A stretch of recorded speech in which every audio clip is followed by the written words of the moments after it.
वो घर चलाना भी जानती है और दुनिया चलाना भी। वो अपने जज्बातों को संभालना भी जानती है और दुनिया के अजाबों का सामना करना भी।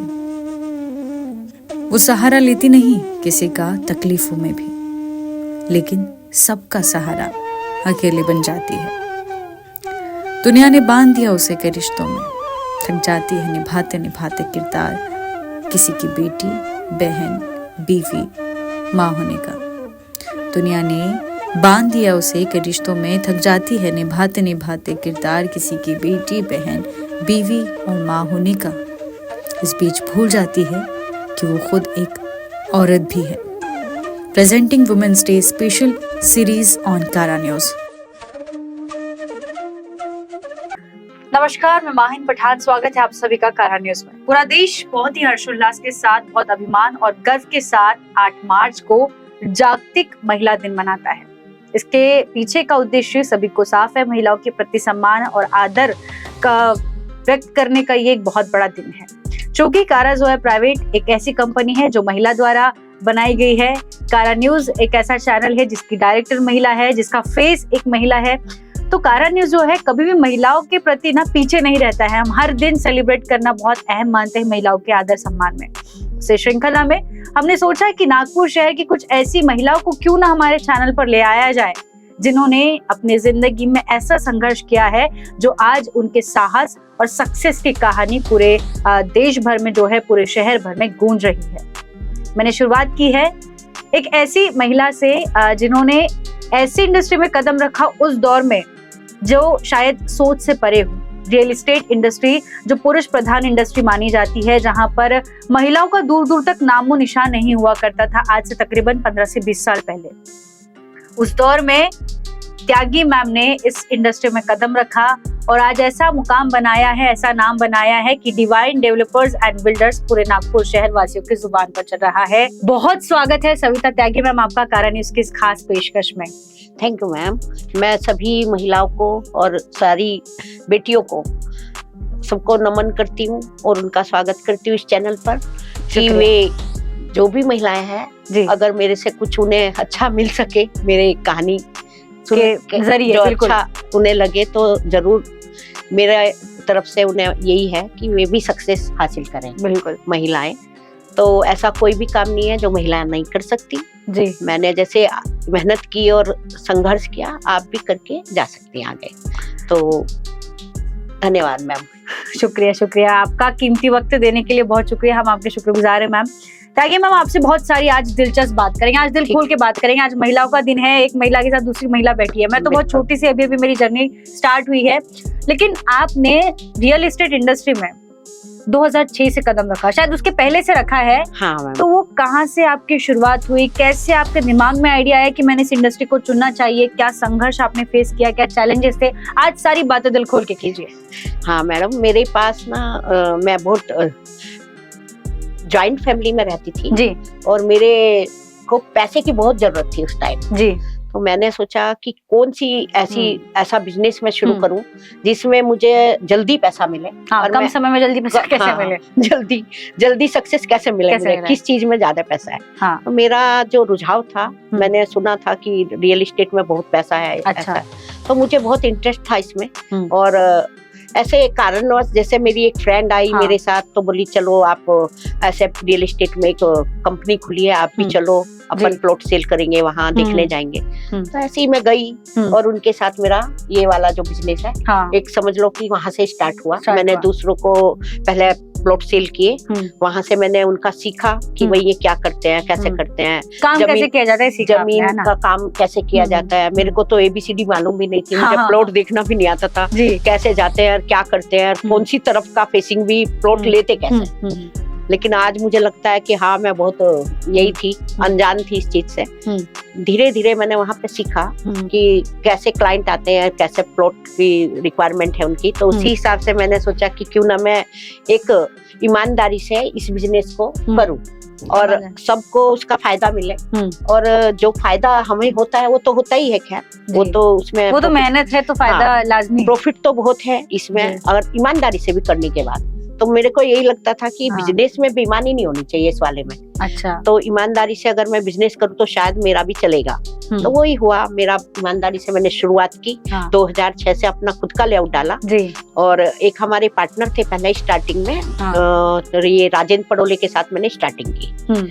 तो वहां से मेरी जर्नी शुरू हुई। तो पार्टनर भी थे, सब ठीक था। फिर वहां भी थोड़े से प्रॉब्लम शुरू हुए, इधर खिंचातानी शुरू हुई। हाँ। उसके बाद मैंने खुद 2008 से अपना खुद का शुरू किया, खुद का बिजनेस शुरू किया मैंने। ये तो शुरुआत और- हो गई। हाँ जी।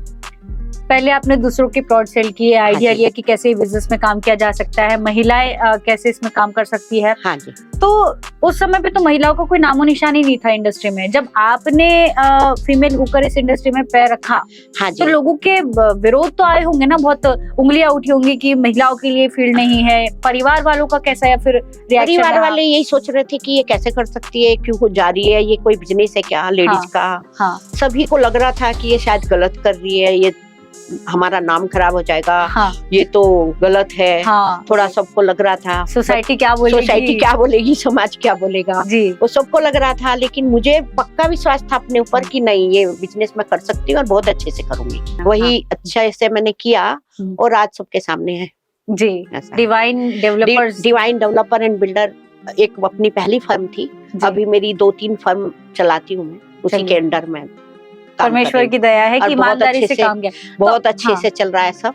और पैसा भी कमाया मैडम, और जमीनें भी काफी ले ली है अभी। तो ये ईमानदारी से हाँ जी। काम आपने ईमानदारी वर्ड बहुत यूज किया है। हाँ तो जी। जैसे कि आपने कहा कि ईमानदारी से करने के बाद में भी भगवान की दया से बहुत पैसा है मैडम, बहुत पैसा है ईमानदारी से भी। ईमानदारी से भी मुझे तो- ये नहीं समझ में आता बेईमानी करते ही क्यों है लोग हाँ, इस बिजनेस में, जबकि ईमानदारी से भी बहुत है। बहुत कमाया जा हाँ सकता जी, है। हाँ जी। तो ये अभी की लड़कियां भी जो है इस फील्ड में कदम रख रही है, लेकिन अभी भी उतना इजी नहीं है।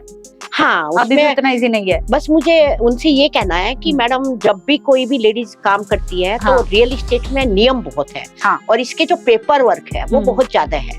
अगर आप उसे सीख के करती हैं तो आपको कोई परेशानी नहीं आएगी। मैंने 1 साल तक पेपर वर्क किया पहले, स्टार्टिंग एकदम नहीं करती। पहले मैंने 1 साल तक दूसरों के प्लॉट बेचे, वहाँ वर्क सीखा, एनए क्या होता है, पेपर ये जमीन लेते कैसे है, सेल डीड होती है तो 7/12 क्या होता है, अच्छा। वो फिर क्लियर कैसे होता है, हाँ। अगर कोई जमीन कहीं फंसी हुई है उसको कैसे निकाल सकते हैं, होगी कि नहीं होगी, फिर वो एनए होगा कि नहीं होगा, क्योंकि क्राइटेरिया बहुत है। नागपुर हाँ। में सबसे ज्यादा है, महाराष्ट्र में लीगल जो ये रहते हैं डॉक्यूमेंट रहते हैं वो बहुत अच्छी तरह से जांच पड़ताल करके बारीकी से पूरा काम बहुत करना बारीकी से देखना पड़ता है। नहीं तो जितना जमीनों में पैसा है उतना लॉस भी हो सकता है। हाँ। अगर एक भी जमीन में हमारा लॉस हो गया, फंस गया पैसा, तो बड़ी अमाउंट रहती है, छोटी नहीं रहती है, तो वो फंस भी सकता है। तो इसलिए जो भी करे, कोई भी करे, पहले वर्क करो और सीखो, उसके बाद ही शुरू करो, मेरा ऐसा कहना है। तो आपने भी पहले सीखा? मैंने पहले बहुत सीखा, वर्क किया, पढ़ाई की इसके ऊपर। उसके बाद मैं अभी जैसे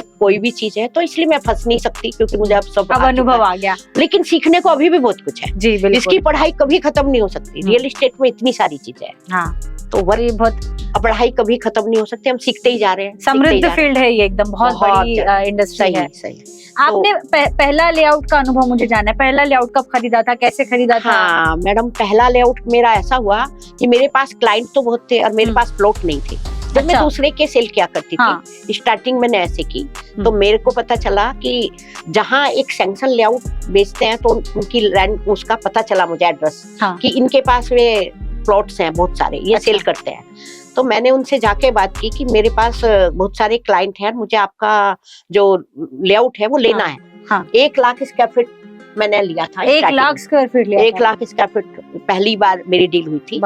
तो उसकी कीमत उस टाइम सस्ती थी, पर फिर भी 1,41,00,000 उस दौर में, उस दौर के 1,41,00,000 2006 की बात है ये। तो 2006 में बहुत मायने रखती थी ये कीमत। तो मैं ये समझ लो कि मैंने 1 लाख में वो डील की स्टार्ट। अच्छा। 1 लाख में डील की, उनको टोकन दे दिया और मैंने बोला कि ये ऐसे ऐसे क्लाइंट आएंगे, आप ही के नाम से मैं पैसा लूंगी, और उनको 40 लाख पहले देना था मुझे।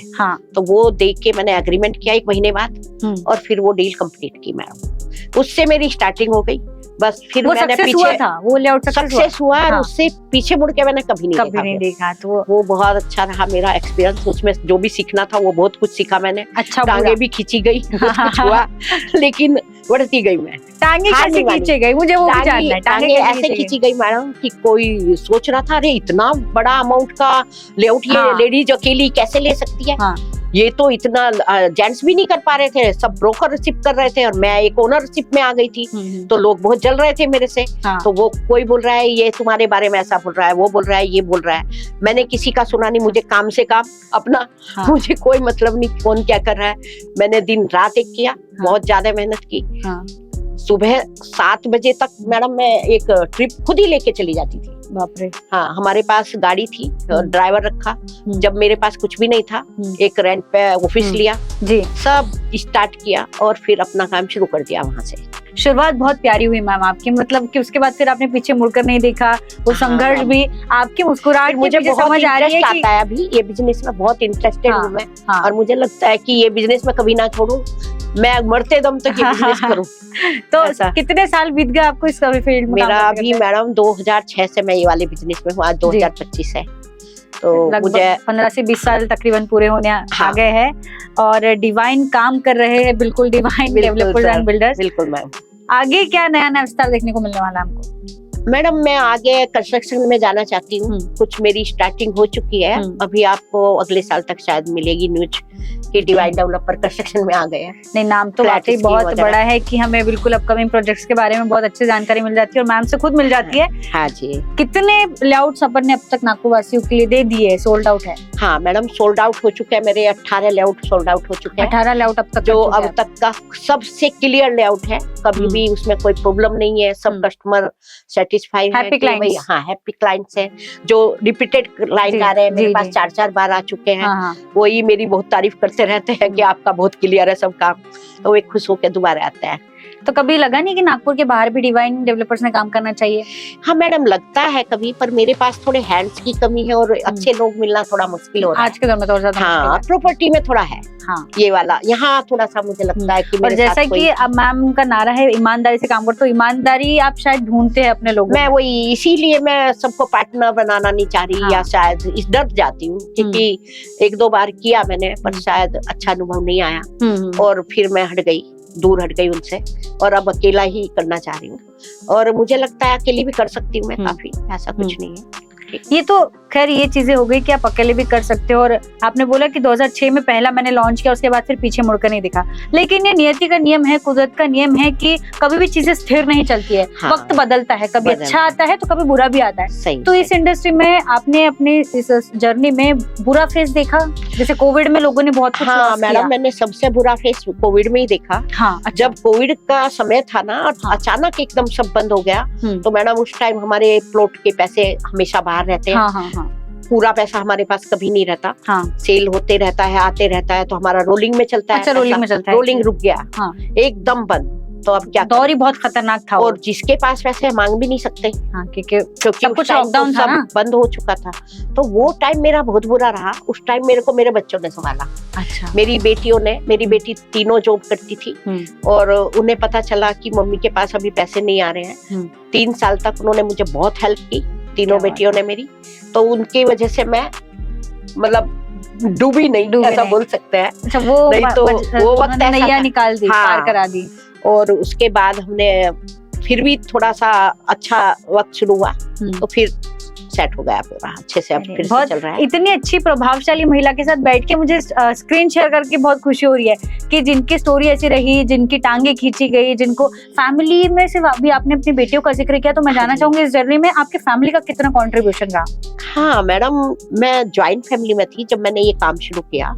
तो ज्वाइंट फैमिली में थोड़े से अच्छे अनुभव नहीं आए मुझे। थोड़ा मेरे साथ गलत बर्ताव हुआ। उस टाइम पे वैसे लोगों की मानसिकता भी अलग हुआ करती थी। गलत हाँ। अलग थी उनकी सोच। बता नहीं सकते ना किसकी सोच कैसी है। हाँ। लेकिन मेरे जो हस्बैंड थे वे न्यूट्रल थे। उन्हें ऐसा मेरे से कोई प्रॉब्लम नहीं था कि ये क्यों कर रही है, क्यों जा रही है। उन्होंने मुझे अंदर से सपोर्ट किया। बाहर से दिखाने के लिए शायद नहीं कर पाए वो, पर उन्होंने किया। रोक टोक भी नहीं की कि जाइए आप करिए। उन्हें पूरा भरोसा था मेरे ऊपर कि ये जो भी करेगी सही करेगी। हाँ, वो था उनका। फिर बच्चों का का भी सपोर्ट रहा? बच्चों का भी अंदर से पूरा सपोर्ट था बच्चों का, जितना वो कर सकते थे उन्होंने भी हेल्प की। हाँ। घर के काम में ये हाथ मोरल बटाना, सपोर्ट की भी बहुत मोरल जरूरत होती है सपोर्ट की जरूरत है जब लॉस कि का मम्मी समय होता है। हाँ, हाँ। जब कुछ अच्छा होता था तो मैं शेयर करती थी सबसे, तो खुश होते थे बच्चे, पति भी खुश होते थे। ऐसा गलत ज्यादा वैसा जी। नहीं रहा मेरा। फिर सोच कब बदली लोगों की कि अब ये सही अभी- कर रही है? हाँ, फैमिली वाले कब चेंज हुए, आपके हक में कब आए? चेंज तब हुए मैडम जब मेरा लेआउट वाना डोंगरी और वागदरा में जब स्टार्ट हुआ। हाँ। अभी फिलहाल अच्छा। 4-5 साल पहले की बात है। हम्म। तो जब उन्हें लगा उधर की, मेरे वर्धा रोड और इधर लेआउट चल रहे थे, तो हमारे इधर के लोगों को नहीं पता था कि ये क्या कर रही है। अच्छा। लेकिन जब इधर साइड में शुरू हुए लेआउट तो सब जानने लगे कि अरे डिवाइन डेवलपर कौन है। हाँ। तो अरे ये तो त्यागी मैडम है। हाँ। तो ये कौन है, ये तो यहाँ रहती थी। हाँ। वो सब उन्हें फिर समझ में आया कि अरे ये तो हमारे ही घर के लोग हैं। हाँ। तो फिर सब अब तारीफ करते हैं, कोई बुरा नहीं बोलता है, अब सपोर्ट सब सपोर्ट प्यार करने मिलता लगे। है। हाँ, अब सबसे अच्छा प्यार मिलता है, सब तो अच्छे हैं। संघर्ष करने के बाद जूते जब घिस जाते हैं संघर्ष से, जब हम अपनी कहानी लिख लेते हैं, तब लोग हम पे यकीन करना शुरू करते हैं और हम पे फक्र करते हैं। तो बहुत इंस्पायरिंग मैम आपकी स्टोरी रही। और मैं तो चाहूंगी कि नागपुर की और भी ऐसी महिलाओं ने हमसे जुड़ना चाहिए कि हम स्क्रीन पर उनकी जो है कहानी शेयर कर सके। त्यागी मैम, लिटरली मुझे जेन्युइनली बहुत अच्छी आपकी स्टोरी लगी है कि कहाँ से जीरो से आपने स्टार्ट किया, 1 लाख रुपए से 1 करोड़ और 41 लाख रुपए का लेआउट खड़ा करना, उसको बेचना और फिर वहां से ऐसे शुरुआत करना, ऐसा दमदार शुरुआत करना कि फिर दोबारा पीछे मुड़कर नहीं देखा। और आज ये वो काम है कि डिवाइन डेवलपर्स को नागपुर शहर में सब कोई जानते हैं और लोग तो डिमांड में करते हैं कि डिवाइन को हम और आगे देखना चाहते हैं। हाँ मैम, तो अब नागपुर के बाहर भी आपकी डिमांड है, तो देखते हैं डिवाइन कितना और आगे बढ़ता है। और ऐसी इंस्पायरिंग वुमेन रही, ईमानदारी के साथ, निष्ठा के साथ काम करने वाली रही, तो बिल्कुल और डिवाइन काम करेगा, हम उम्मीद करते हैं।